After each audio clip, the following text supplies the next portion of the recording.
The 3 pillars to unlock well-being and engagement in your management teams. When I owned my first business, a gym, I thought I knew what it took to be healthy and well. I was wrong. I ended up suffering burnout and eventually closed the business. And that's what I want to talk about today.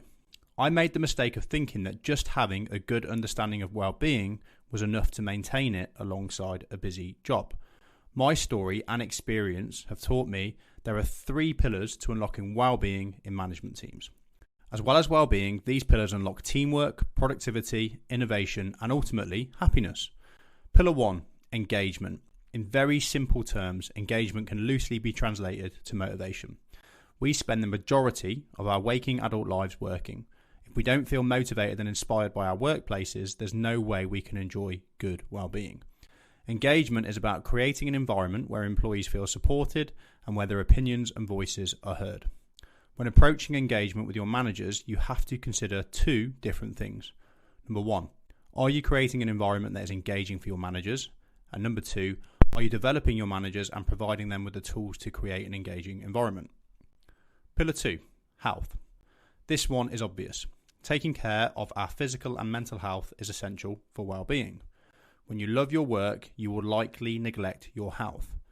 Add to this that most, but not all, people in leadership and management positions have families and busy lives, and it gets more likely again that health will be neglected. So it's entirely understandable that many working professionals, especially leaders and managers, might struggle to prioritise their health.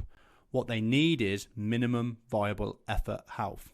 As the name suggests, MVEH shows your managers and people leaders the minimum things they need to do to protect or maintain their health alongside their jobs. And pillar number 3, performance without burnout. This is the pillar I learned about the hard way with my first business. Interestingly, this is the